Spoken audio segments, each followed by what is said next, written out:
महामहिम भीष्म और आचार्य द्रोण हम सब का देह इन पंच महाभूतों से बना है, जिसे अंततः उन्हीं में मिल जाना है। तो मोह किसका पार्थ? इस माटी से बने देह का। तो क्या ये देह महत्वपूर्ण नहीं है माधव? इसी देह से हम अपना रूप और परिचय पाते हैं। यदि ऐसा है पार्थ, तो मनुष्य के मृत्यु के पश्चात उसके देह को नष्ट क्यों कर दिया जाता है? मनुष्य का वास्तविक स्वरूप और परिचय उसके देह से नहीं, उसके स्वभाव, उसके कर्म, उसके विचारों से होता है पार्थ। जब मनुष्य का देह नष्ट हो जाता है, इस संसार में नहीं रहता, तो मनुष्य के कर्म और उसके विचार उसका परिचय बनकर इस संसार में रहते हैं पार्थ। मनुष्य का जीवन केवल 20 दृश्य और अदृश्य पदार्थों का संगम है, परंतु फिर भी सबके विचार, सबका चरित्र भिन्न है। क्यों माधव? जब उद्गम समान है तो सब में अंतर क्यों? कारण है 3 गुण, रजोगुण, सत्वगुण और तमोगुण। ये 3 गुण क्या है माधव? तमस का अर्थ है अंधकार, अर्थात प्रकाश का अभाव। विचार के प्रकाश के अभाव में केवल शरीर इच्छाओं के अधीन होकर जीना तामसिक व्यवहार कहलाता है पार्थ। पशु, पक्षी, जल, जीव ये सब इसी श्रेणी में आते हैं पार्थ। और सत्व का अर्थ है ज्ञान का प्रकाश, जो सत्य का, धर्म का, नीति और परंपराओं का विचार करके जीवन जीता है, उसे सात्विक जीवन कहते हैं पार्थ। और इन दोनों गुणों के मध्य होता है रजोगुण, अर्थात ऐसा मनुष्य जिसमें ज्ञान है, विचार करने की शक्ति है, परंतु वो मन और शरीर की क्षुद्र इच्छाओं से बंधा रहता है। ऐसा मनुष्य रजस अर्थात अहंकार के साथ जीता है। इन्हीं तीनों गुणों की न्यून या अधिक मात्रा के मेल से मनुष्य का स्वभाव बनता है। प्रत्येक मनुष्य दूसरे मनुष्य से भिन्न होता है। उधर देखो पार्थ, कौन दिखाई देता है? दुर्योधन और दुशासन। अब दुर्योधन के भीतर स्थित गुणों का विश्लेषण करो पार्थ। धर्म जानते हैं, परंतु उसका वहन नहीं करते। अहंकार इनके जीवन का केंद्र है, अर्थात तमस की मात्रा न्यून है और रजस गुण की अधिक, और सत्य तो बिल्कुल भी नहीं। और दुशासन, उसने सदा केवल अपने ज्येष्ठ का आदेश माना है, स्वयं का कोई विचार नहीं, इसलिए उसके मन में केवल तमस गुण है। अब महामहिम को देखो पार्थ, सत्व के साथ तमस के अद्भुत मेल को देखो। उनमें अहंकार नहीं है, परंतु पुरातन परंपरा और प्रण से बंधित है। आवश्यकता पड़ने पर भी परंपरा का त्याग नहीं कर सकते। और उधर आचार्य द्रोण को देखो पार्थ, ज्ञान और अहंकार का संगम। ज्ञान उनको मुक्त करने को आतुर है, परंतु अहंकार उन्हें मुक्त होने नहीं देता।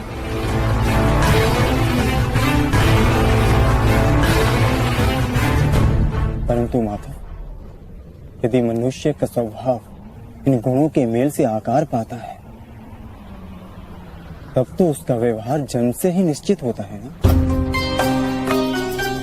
सिंह का गुण है कि वो मृग का आखेट करेगा ही, भयभीत करेगा ही। इसी प्रकार मृग का भी गुण है कि उसे सिंह से भयभीत होना ही है। यदि किसी का अपराधी और अधर्मी होना निश्चित है, तो फिर हम क्यों किसी के कर्मों की प्रशंसा करते हैं? क्यों हम किसी को अपराधी मानकर उसे दंड देते हैं? क्या आवश्यकता है किसी के नाश की? क्या आवश्यकता है किसी के प्रतिकार की? उत्तम प्रश्न है पार्थ, परंतु मनुष्य का कर्म जानने से पूर्व यह समझ लेना आवश्यक है कि मनुष्य वास्तव में है क्या? क्या मनुष्य केवल पंच महाभूतों का मेल है? नहीं, मनुष्य केवल पंच महाभूतों का, पंच पदार्थों का, पंच ज्ञान इंद्रियों, पंच कर्मेन इंद्रियों और 3 गुणों का मेल नहीं। इन 23 गुणों के अतिरिक्त भी एक शक्ति है जो मनुष्य को विचार करने की, धर्म और कर्म समझाने की, उसको भिन्न बनाने की शक्ति देती है, और वो शक्ति है चेतना। इन 24 तत्वों का मेल ही प्रकृति है पार्थ। जो मनुष्य योनि नामक यंत्र में वास करती है, पुरुष अर्थात परमात्मा का अंश। जब पुरुष और प्रकृति अर्थात आत्मा और परमात्मा का मेल होता है, तभी जाकर मनुष्य का देह जीवित रहता है। यदि मनुष्य परमात्मा का अंश है, तो फिर ये आत्मा क्या है? इसे कैसे जाना जाए? तुम एक महारथी हो और इस रथ का उपयोग करते हो। उसी प्रकार आत्मा इस शरीर नामक रथ का, इस यंत्र का उपयोग करती है, परंतु आत्मा शरीर नहीं होती। एक रथ के टूट जाने पर जिस प्रकार रथी का नाश नहीं होता, उसी प्रकार शरीर के नष्ट हो जाने पर आत्मा का नाश नहीं होता। नयनम चिंदन्ति शस्त्राणि नयनम दहति पावका न चैनम क्लेद्यन्तापो न शोष्यति मारुता।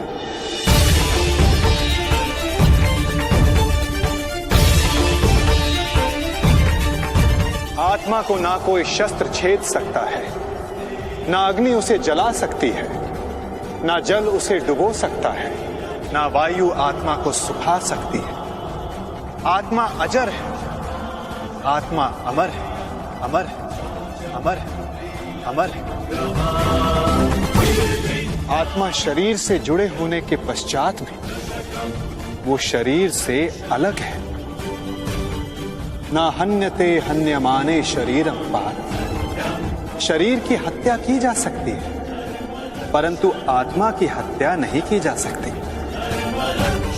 वो अचल है, स्थिर है, वो सनातन है, सर्वव्यापी है।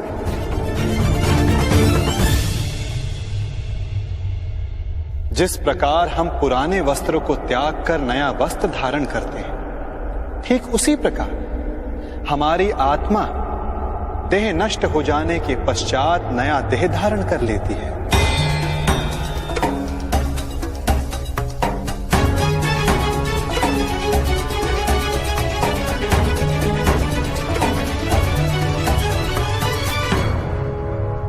परंतु स्वयं को देह ना जानकर मैं आत्मा को कैसे जान सकता हूं माता?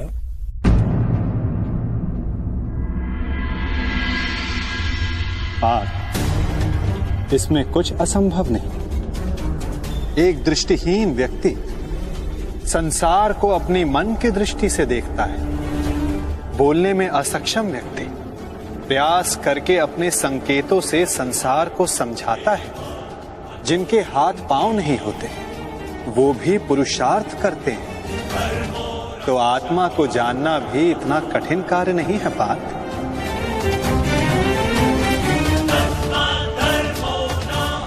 जिस प्रकार मूर्छित होने पर शरीर गिर जाता है, कुछ करने योग्य नहीं होता, परंतु जीवित रहता है, उसी प्रकार आत्मा से अनजान व्यक्ति मूर्छित शरीर के समान होता है। वो जीवित रहता है, परंतु कर्म और धर्म को समझ नहीं पाता। जो मनुष्य अपने भीतर जाकर उस परमात्मा के अंश की खोज करता है, वो जान जाता है कि वो केवल इंद्रियों का संगम है, केवल ये शरीर नहीं, केवल भाव नहीं, वो स्वयं को आत्मा के रूप में पहचान लेता है।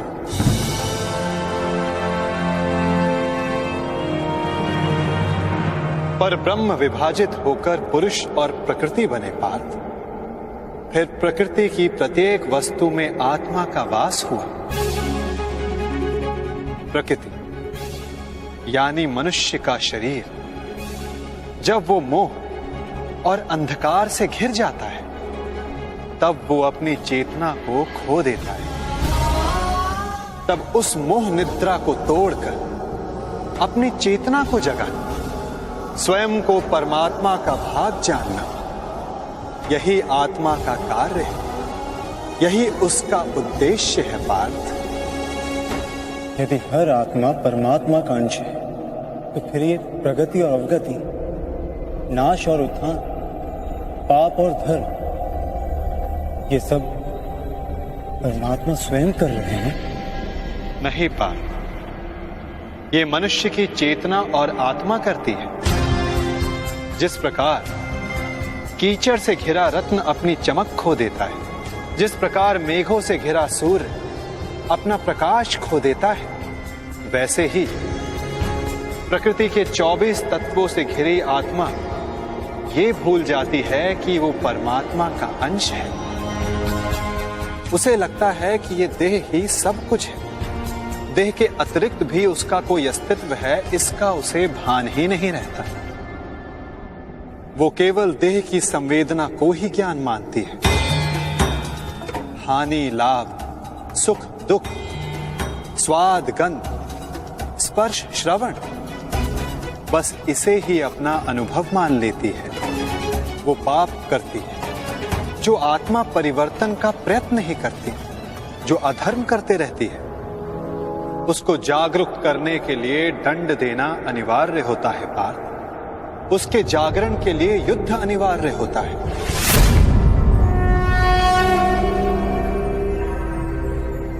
अर्थात ये युद्ध अनिवार्य है, मैं शरीर नहीं। हाँ पार्थ, तुम भी ये शरीर नहीं, तुम भी आत्मा हो। और इस युद्ध भूमि में खड़ा प्रत्येक योद्धा वैसा नहीं जैसा तुम उसे जानते हो। वो सभी आत्माएं मोह, अहंकार और अंधकार से घिरी हुई। कुछ समय के लिए आत्मा इनके शरीरों में वास कर रही है। शरीर मरेंगे, किंतु सब अमर है। अपनी अपनी देह को त्याग कर सब नया शरीर धारण करेंगे और बार बार तब तक ऐसा होता रहेगा जब तक आत्मा से मोह और अहंकार का आवरण नहीं हट जाता, जब तक वो स्वयं को पवित्र आत्मा, शुद्ध आत्मा के रूप में नहीं जान लेती और अधर्म का त्याग करके धर्म में दृढ़ नहीं हो जाती।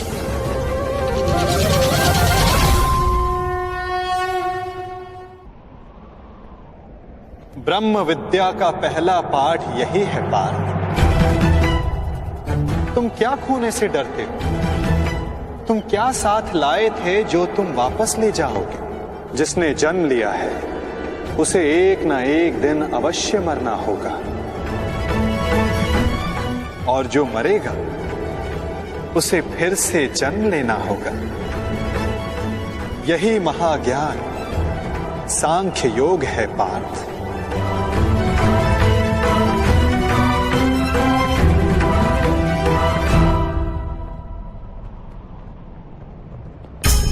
जब मनुष्य स्वयं को परमात्मा के अंश के रूप में जान लेता है, तब उसे ज्ञात हो जाता है कि सृष्टि ही परमात्मा है और परमात्मा ही सृष्टि है। सृष्टि और परमात्मा में कोई भेद नहीं। तब वो अन्य प्राणियों के प्रति कठोर और निर्दयी नहीं होता पार्थ। यदि जीभा दांतों से कट जाए तो पीड़ा केवल जीभा को नहीं होती, समग्र शरीर उसकी पीड़ा अनुभव करता है। ठीक उसी प्रकार स्वयं को आत्मा के रूप में जानने वाला सारे संसार की पीड़ा को स्वयं अनुभव करता है और उनके सुख में आनंद भी मनाता है। पार्थ, जब तक इस संसार में एक भी मनुष्य को पीड़ा है, तब तक वास्तव में किसी का भी सुख संपूर्ण नहीं होता। और इस सत्य को जानकर मनुष्य का हृदय, मनुष्य का मन करुणा से भर जाता है। करुणा ही धर्म है पार्थ। जिस मनुष्य पर तमस गुण छाया होता है वो निर्दयी, कठोर और स्वार्थी होता है। वो अपने सुख के लिए दूसरों को दुख देता है, परमात्मा की ओर गति नहीं करता। अर्थात परमात्मा से दूर ले जाने वाले मार्ग का नाम अधर्म है पार्थ।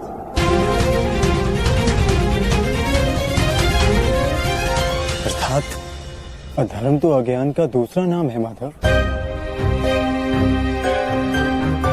परंतु अज्ञानी और अपराधी में अंतर नहीं होता। क्या अज्ञानी के लिए दया आवश्यक नहीं? उन्हें दंड देना कैसे उचित है? जब एक अज्ञानी ज्ञान का मूल्य जानने को सज्ज ना हो तो दंड ही समाधान है पार्थ, और दंड ही दया है,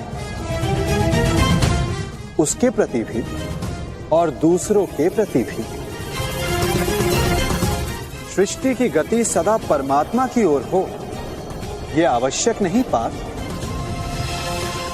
कभी कभी ऐसी स्थिति भी आती है जब अधर्म, मोह और अज्ञान बढ़ जाता है। धर्म के नाश का भय उत्पन्न हो जाता है। यदि संसार से धर्म लुप्त हो जाता है तो करुणा भी नष्ट हो जाती है, सत्य भी नष्ट हो जाता है। यदि भविष्य में आने वाली पीढ़ियों को धर्म प्राप्त हो सके, इसलिए आज अधर्मियों का वध करके धर्म की स्थापना करना आवश्यक है पार्थ।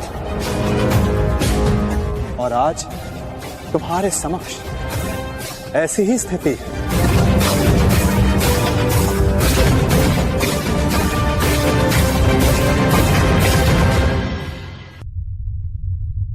और धर्म स्थापना का कर्तव्य तुम्हारा है पार्थ।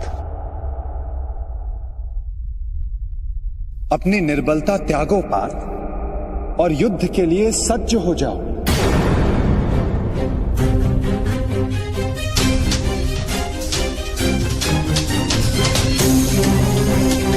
किंतु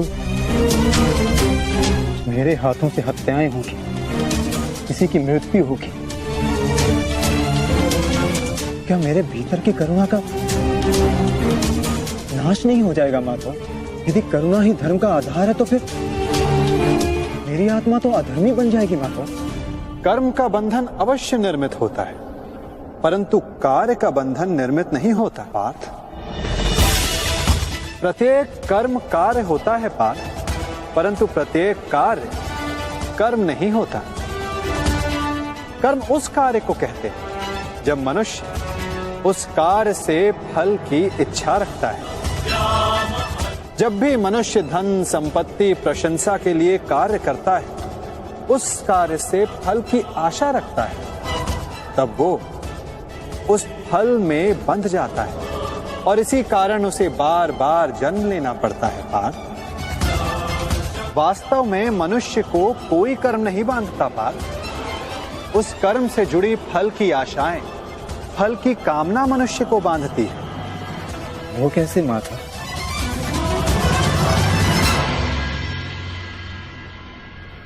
यदि तुम्हें इस युद्ध में विजयी होने की आशा है तो पराजित होने पर तुम्हें भीषण दुख होगा पार्थ। वो दुख तुमसे कुकर्म करवाएगा और उसके फल के लिए तुम्हें दूसरा जन्म लेना होगा। और यदि तुम्हें विजय प्राप्त हुई तो वो तुम्हारा अहंकार बढ़ाएगा और उस अहंकार से तुम्हें विश्व विजयी बनाएगा, हत्याएं करवाएगा। उसका पाप तुम्हें बांधेगा पार्थ। तनिक विचार करो पार्थ, यदि इस युद्ध में तुम विजय होने का मोह त्याग दो, पराजित होने का भय त्याग दो, तो बताओ पार्थ, इस युद्ध के पश्चात तुम्हें दुख प्राप्त होगा या सुख?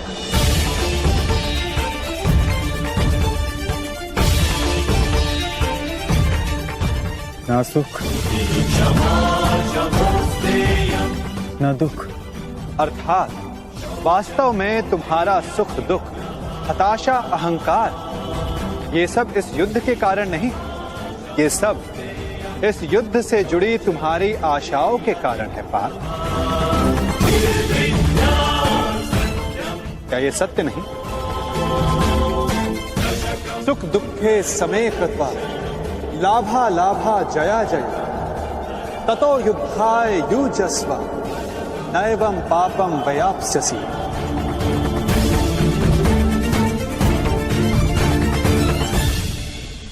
पार्थ, सुख और दुख को समान मानकर हानि और लाभ का विचार किए बिना यदि तुम ये युद्ध करोगे पार्थ, तो तुम पाप के भोगी नहीं बनोगे।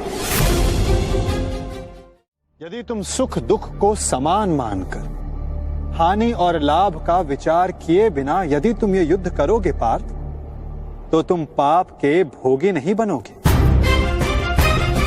इसी को कर्म योग कहते हैं। जो सांख्य योग का ज्ञान प्राप्त कर लेता है, जो ये जान लेता है कि आत्मा ही शरीर है, देह का अनुभव और भोग केवल मृत्यु तक सीमित है, अर्थात वास्तविक नहीं, माया है, उसके लिए कर्म योगी बनना सरल हो जाता है पार्थ। तो यदि कर्म से बंधन निर्मित होता है तो फिर संन्यास लेकर जगत का त्याग करना क्यों उचित नहीं? ये युद्ध इसी सोच का ही तो परिणाम है पार्थ। तनिक विचार करो, जब सत्व गुण से भरे अधर्म को जानने वाले लोग कर्म का त्याग करते हैं, तब अधर्म से भरे लोग संसार चलाने लगते हैं पार्थ। यदि महामहिम भीष्म संसार का त्याग ना किया होता तो आज संसार में अधर्म इतना नहीं बढ़ता पार्थ। यदि तुम्हारे पिता ने संन्यास ना लिया होता तो आज तुम्हारे भ्राता युधिष्ठिर सुख से राज कर रहे हो। प्रजा को सुख और धर्म का ज्ञान देते। सत्व गुण से संचित लोग ही संसार को लाभ दे पाते हैं, परंतु जब वही संन्यास का विचार करते हैं तो धर्म की हानि होती है। जिस प्रकार सूर्य के ताप से जल बाष्प बनकर उड़ जाता है और कीचड़ रह जाता है, उसी प्रकार सत्वगुणी और सज्जन लोग इस संसार का त्याग करते हैं, तो तमस गुण से भरे अधर्मी इस संसार पर राज करते हैं और इसी कारण संसार में पाप, अपराध और अधर्म बढ़ता है। किंतु कर्म योग इस विचित्र स्थिति से सारे संसार का रक्षण करता है। एक कर्म योगी फल की आशा का त्याग करता है, किंतु वो कर्मों का त्याग नहीं करता। वो इसी संसार में रहता है, किंतु एक सन्यासी की भांति वो कार्य सारे करता है, परंतु कर्म एक भी नहीं करता। एक कर्म योगी अपनी संतानों से, अपने बंधु बांधवों से, अपनी प्रजा से किसी भी प्रकार की कोई आशा, कोई अपेक्षा नहीं रखता पार्थ। स्वयं उसे सन्यास का लाभ प्राप्त होता है और सन्यासी की भांति वो संसार को लाभ देता है। किंतु माधव,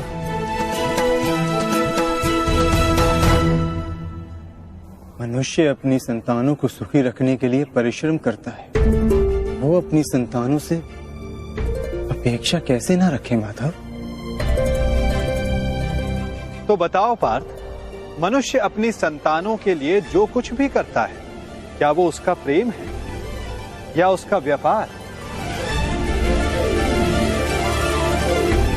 अवश्य ये प्रेम ही है माधव। तो फिर अपने कार्यों का प्रतिफल पाने की इच्छा क्यों पार्थ? भविष्य का लाभ तो व्यापार में देखा जाता है, प्रेम में नहीं। यदि मनुष्य अपनी संतानों का चरित्र निर्माण उचित रूप से करेगा, अपनी संतान को प्रेम और धर्म के संस्कार दे, तो संतान भी मनुष्य को सम्मान और सुरक्षा अवश्य देगी पार्थ। संतानों का निर्णय, स्वजनों का व्यवहार उनके कर्म है। दूसरों के कर्मों पर यदि मनुष्य को कोई अधिकार नहीं, तो फिर व्यर्थ आशाएं और अपेक्षाएं रखने का क्या प्रयोजन पार्थ? यदि गहन विचार करोगे तो तुरंत ही जान पाओगे, जीवन में ऐसा कोई कार्य नहीं जिसके साथ आशा या अपेक्षा जोड़ना अनिवार्य हो। कर्म योग का मूल सिद्धांत यही है पार्थ। जो मनुष्य ये जान लेता है कि वो स्वयं कुछ नहीं करता, उसी के हाथों महत्वपूर्ण कार्य होता है। कर्मण्येवाधिकारस्ते मा फलेषु कदाचिन मा कर्म फले हेतुर्भूर्व ते संगोस्त विकर्मणि। तुम्हें अधिकार केवल कर्म करने का है पार्थ, फल तो ईश्वर के हाथों में। इसलिए ना कर्म से भागना उचित है, ना कर्म से फल की इच्छा रखना उचित है। कार्य पूर्ण रूप से तभी संपन्न होता है जब उसके साथ फल की आशा ना जुड़ी हो। असफलता से दुखी होकर जिसका मन नहीं डोलता, वही मनुष्य सफलता का मनोरथ पूर्ण कर पाता है। वही बार बार सफलता भी प्राप्त करता है। कार्य सफल हो या निष्फल, यदि उस कार्य के साथ फल की आशा जुड़ी है, तो मनुष्य को हानि ही होती है पार्थ।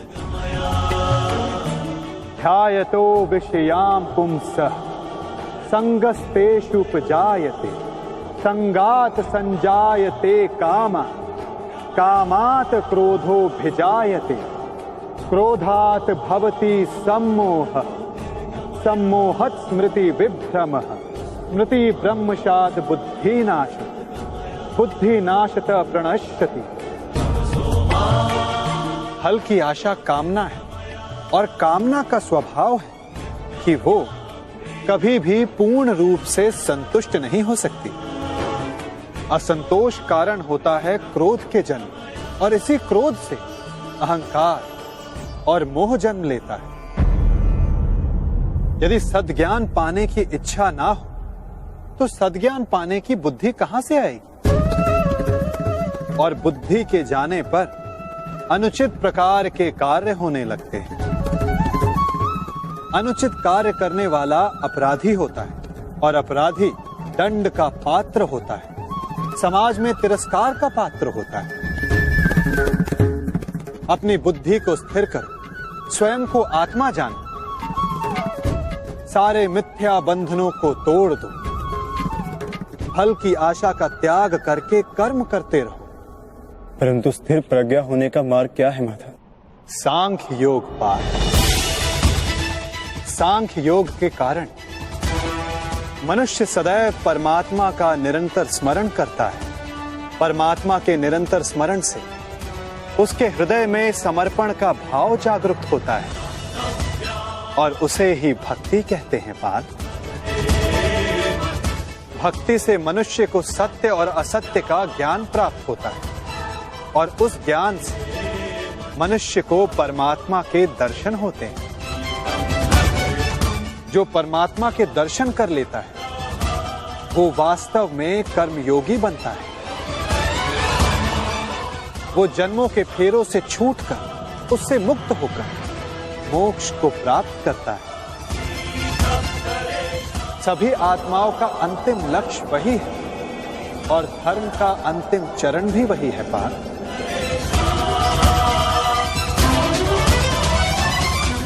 पार्थ, परमात्मा के दर्शन करने हेतु दृष्टि पर बंधी मोह, क्रोध, अहंकार और पूर्वाग्रह की पट्टी उसको उतारना आवश्यक होता है पार्थ। यदि अंधेरे कक्ष में बैठा मनुष्य तुमसे ये पूछे कि मैं सूर्य के दर्शन कैसे करूं, तो उसे क्या कहोगे पार्थ? उससे कहोगे कि अपना कक्ष त्याग कर आकाश के नीचे आ जा, सूर्य तो सदा उपस्थित है। उसी प्रकार सारा संसार ही परमात्मा है। एक पर ब्रह्म का भाग होकर पुरुष और प्रकृति बने।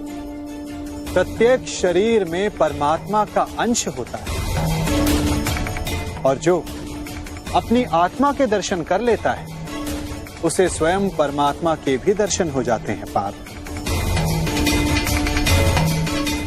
जिस प्रकार नमक के एक कण का स्वाद सारे सागर के स्वाद से भिन्न नहीं होता, उसी प्रकार आत्मा का दर्शन परमात्मा के दर्शन से भिन्न नहीं होता पार्थ।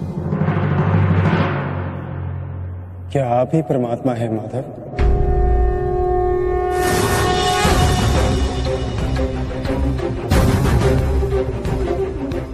अवश्य, केवल मैं ही नहीं, तुम भी परमात्मा हो अर्जुन।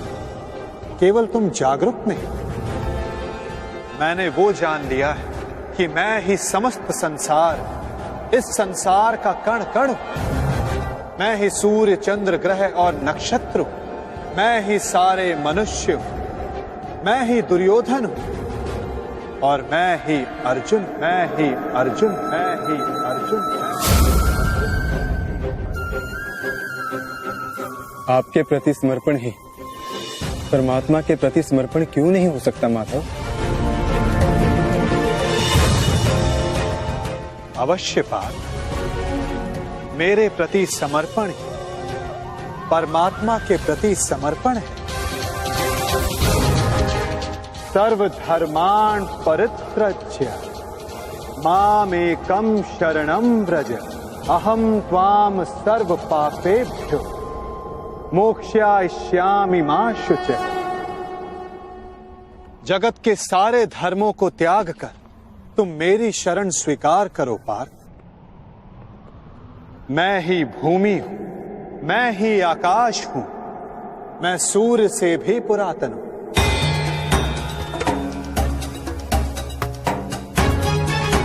मैं किसी वृक्ष पर खिली कली से भी नया हूं। मैं ही स्वर्ग और नर्क को धारण करने वाली शक्ति हूं पार्थ। किंतु वो कैसे संभव है माधव? आपका जन्म बहुतों ने अपने जीवन काल में देखा है। आपकी माता जीवित है, जिनके गर्भ में आपका शरीर बना। आप पुरातन और अविनाशी कैसे हो सकते हैं माधव?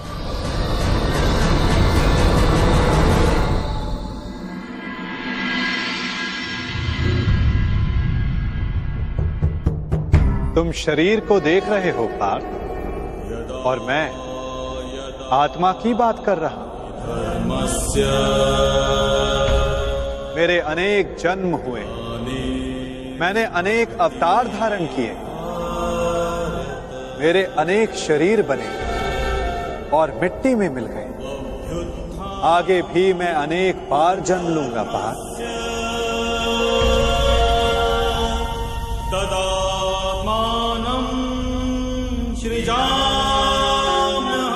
यदा यदा हि धर्मस्य ग्लानिर्भवति भारत, अभ्युत्थानम् अधर्मस्य तदात्मानं सृजाम्यहम्। परित्राणाय साधूनां विनाशाय च दुष्कृतां धर्म संस्थापनार्थाय संभवामि युगे युगे।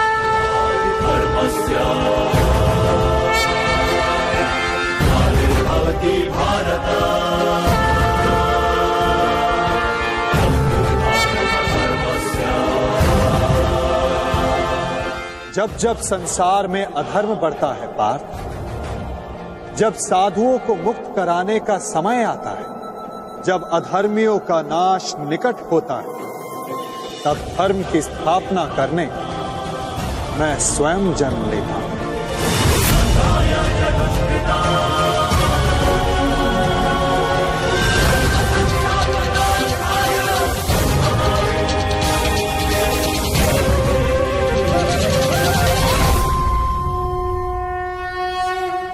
मैं ही अविनाशी परमात्मा हूं, मैं ही मत्स्य अवतार भी था, मैं ही वामन, परशुराम भी मैं ही,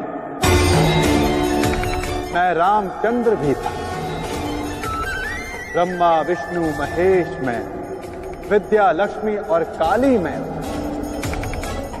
ना पुरुष ना स्त्री ना नपुंसक, मैं ना शरीर हूं ना शरीर का अंग हूं, मैं ही ज्ञान, मैं ही चैतन्य, मैं ही सृष्टि और मैं ही परब्रह्म।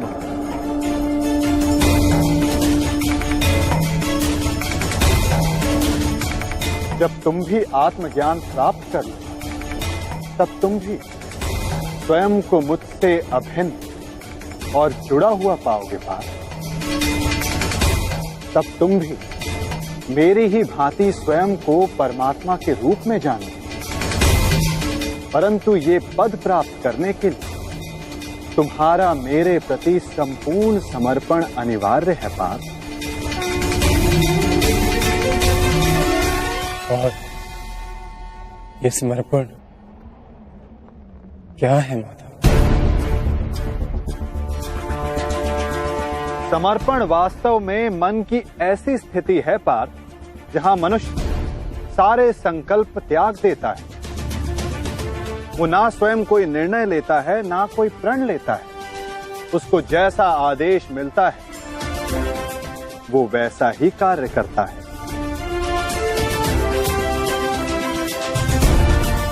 वास्तव में समर्पण का अर्थ होता है जब कोई अपने आप को किसी को अर्पण करता है। जब मनुष्य अपनी बुद्धि, अपना मन, अपना अहंकार, सब कुछ किसी को अर्पण कर देता है, तो यही समर्पण भक्ति कहलाता है। और मनुष्य इसी समर्पित भक्ति से ईश्वर को प्राप्त करता है पार्थ।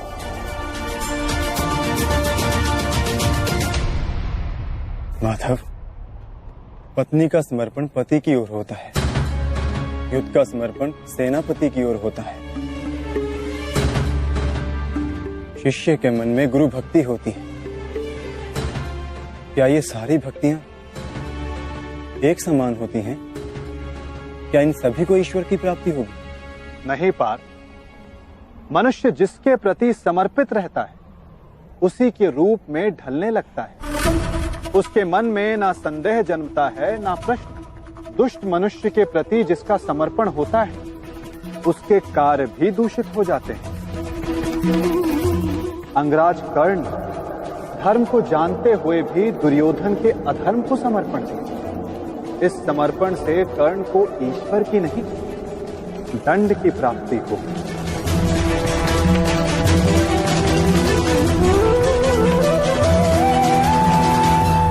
अंगराज को इस युद्ध में जो दंड मिलेगा वो जन्म का नहीं, जाति का नहीं, अपितु एक दुष्ट के प्रति समर्पण करने का दंड मिलेगा पार्थ।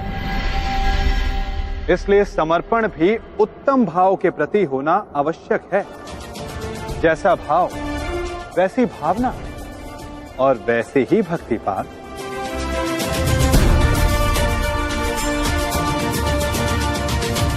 जैसी भक्ति वैसा ही परिणाम।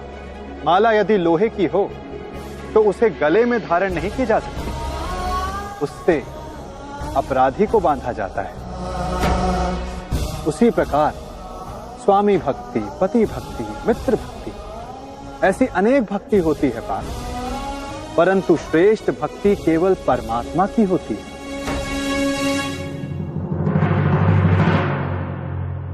किंतु परमात्मा की भक्ति का सांख्य तथा कर्म योग से क्या संबंध है माधव? सांख्य योग से मनुष्य आत्मा को जानता है और कर्म योग से मनुष्य जीवन के संबंधों से मुक्त हो जाता है।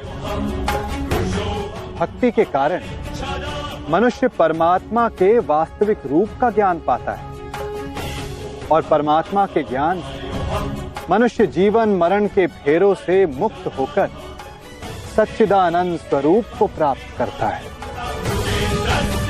जैसे जल की एक छोटी सी बूंद सागर में समाकर स्वयं सागर बन जाती, उसी प्रकार मनुष्य परमात्मा में समाकर परमात्मा बन जाता है। अर्थात इस शरीर का कोई महत्व नहीं माधव। शरीर का महत्व अवश्य है पार्थ, क्योंकि यही माध्यम है कर्म करने का। जिस प्रकार एक योद्धा के लिए शस्त्र आवश्यक, ठीक उसी प्रकार एक जीव को अपना लक्ष्य प्राप्त करने के लिए शरीर आवश्यक है। इस शरीर के माध्यम से परमात्मा का साक्षात्कार संभव है।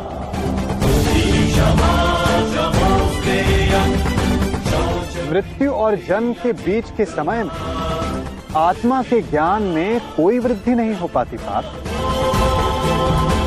इस जन्म में जो अनुभव, विचार और ज्ञान प्राप्त होते हैं, आत्मा उसी को लेकर नया शरीर धारण करती है। आत्मा की प्रगति और अधोगति केवल शरीर में रहकर ही हो सकती है।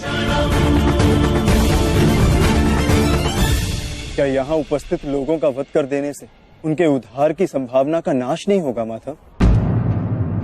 क्या उनका वध कर देना ही करुणा है? तुम्हारे शत्रु धर्म की सीमा पार कर चुके हैं पार्थ। अधर्म करना उनका स्वभाव बन गया है।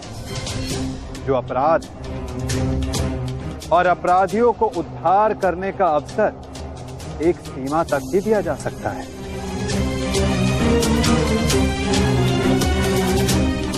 मैंने शिशुपाल के 99 अपराधों को क्षमा किया, परंतु 100 अपराध के पश्चात उसे दंड देना अनिवार्य था। यदि एक अपराधी को अपराध करने दिया जाए तो उसका अधिक से अधिक पतन ही होता है। उसे अधर्म से रोकने में ही करुणा है पार्थ। और ये आत्माएं मरेंगी नहीं, अधर्म से दूषित हुए शरीर का त्याग करेंगे। उस शरीर में प्रगति की संभावना अधिक होती है पार्थ। इस दृष्टि से तुम्हारा इन सब का वध करना उचित है।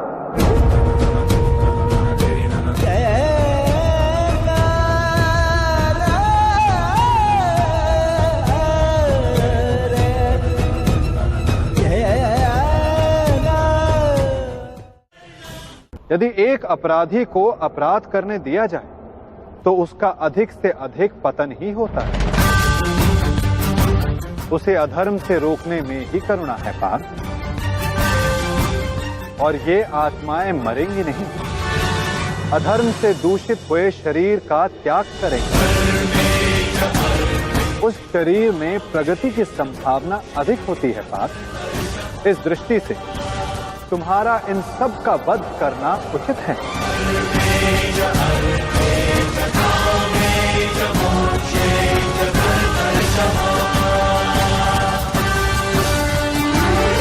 मनुष्य का शरीर उसकी संपत्ति भी है और उसकी मर्यादा भी। धर्म के मार्ग पर प्रवास करने वाला मनुष्य अपने शरीर को शुद्ध करता है और इसी के माध्यम से वो आत्मा का साक्षात्कार करता है। इसी को क्षेत्र क्षेत्रज्ञ संबंध कहा जाता है पार्थ।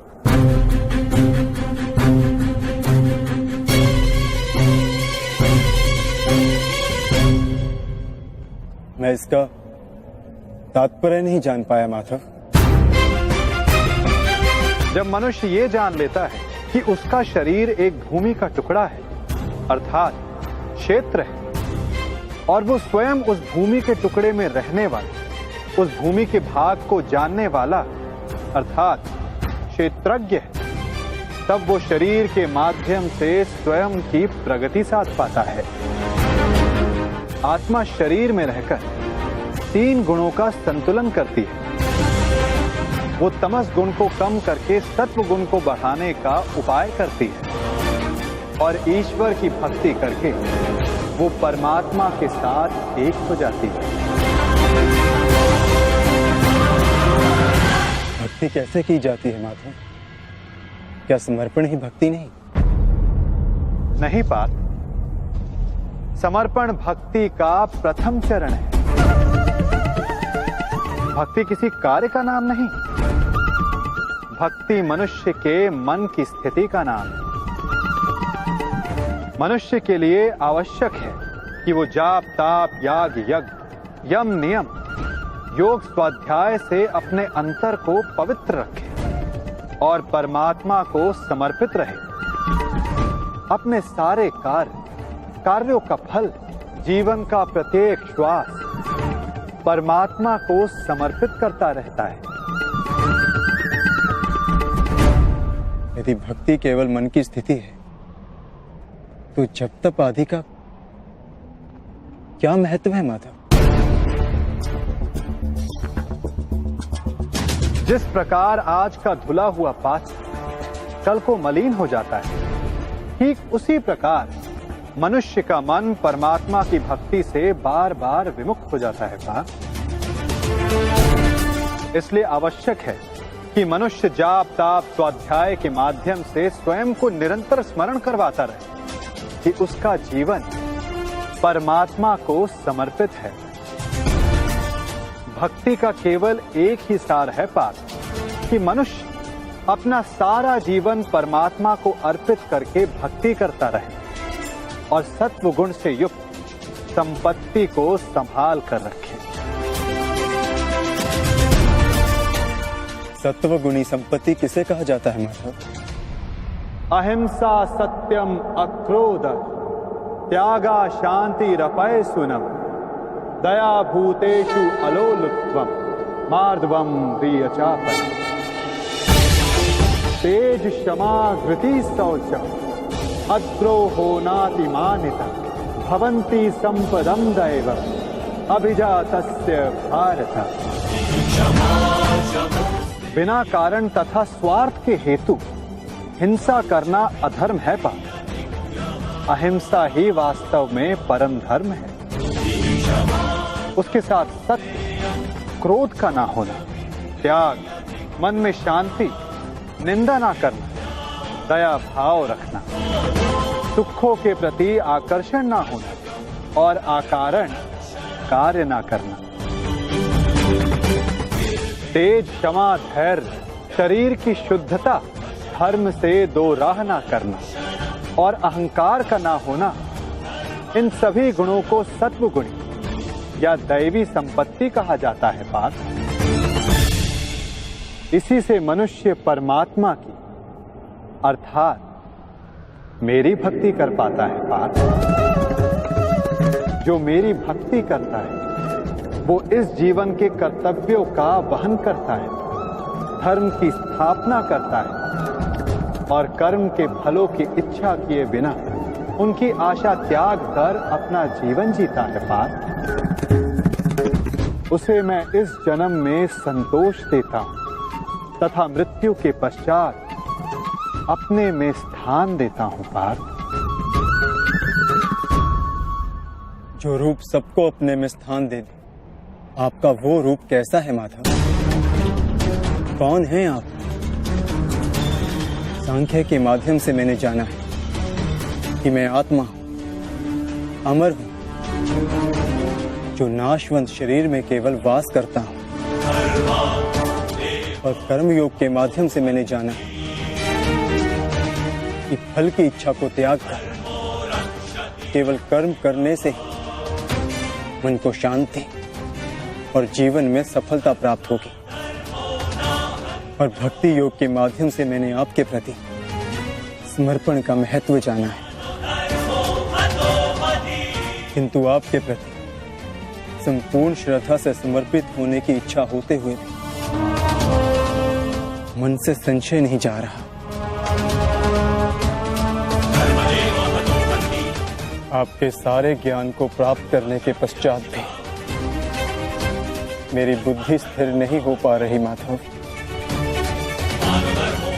इस रणभूमि में मुझे अब भी चारों ओर मनुष्य ही दिखाई दे रहे हैं। आपने कहा था कि मनुष्य है ही नहीं, सब स्थान पर परमात्मा है।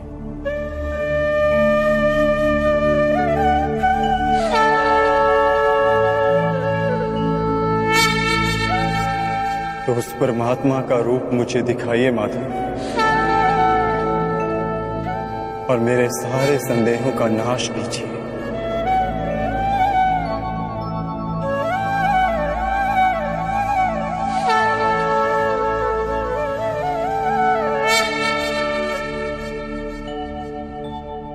तो देखो पार्थ,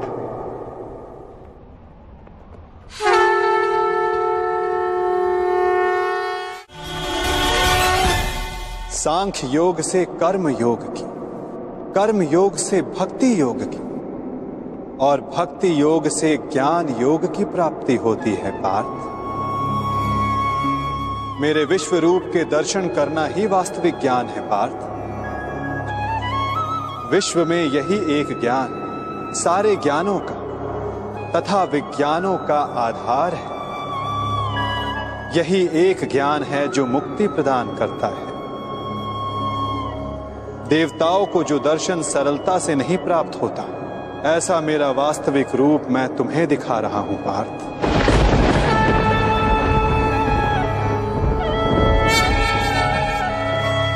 बीजम मम सर्वभूताना विधि पार्थ सनातना, बुद्धिर बुद्धिमतम अस्मि, तेजस तेजस्विनम अहम्। मैं ही सारे जीवों का ब्रह्म बीज हूं, मैं ही बुद्धिमानों की बुद्धि हूं, मैं ही बलवानों का बल हूं पार्थ।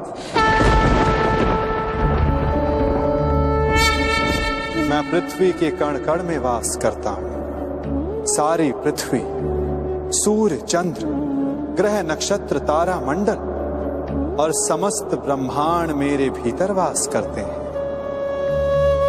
मैं ही सत्य हूं, मैं ही संपूर्ण हूं, मैं ही जीव हूं, मैं ही शिव हूं।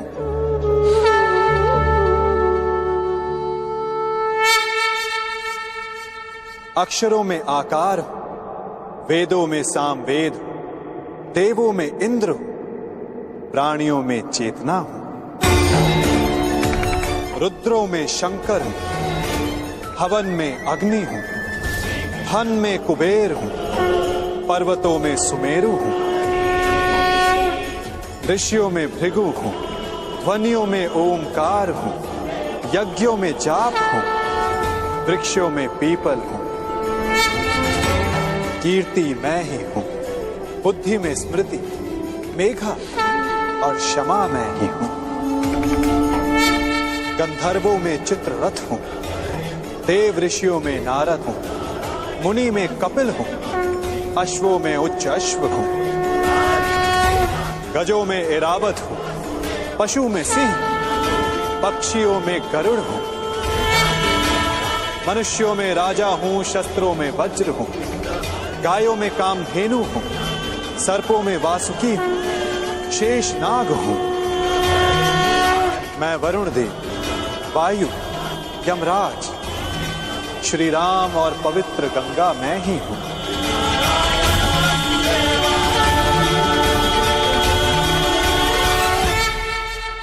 सृष्टि का आदि, मध्य तथा अंत मैं हूं। ब्रह्म विद्या, महाकाल हूं, ब्रह्म प्रभाव हूं।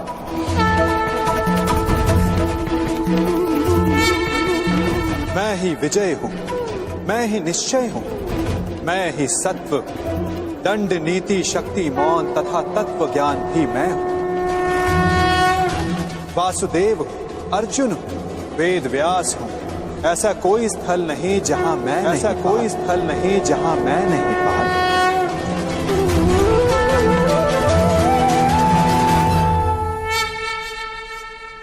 समय हूं, मैं ही काल हूं, मैं ही मृत्यु भी हूं पार। और यहां उपस्थित सभी मनुष्यों की मृत्यु बन के भी मैं ही खड़ा हूं पार। यदि तुम शस्त्र नहीं उठाओगे तब भी मैं इन सब का नाश कर दूंगा। अपने मोह को त्यागो पार्थ, अपने कर्तव्य को देखो, धर्म का भार उठाओ, अपना गांडीव उठाओ और सरसंधान करो पार्थ। युद्ध करो पार्थ।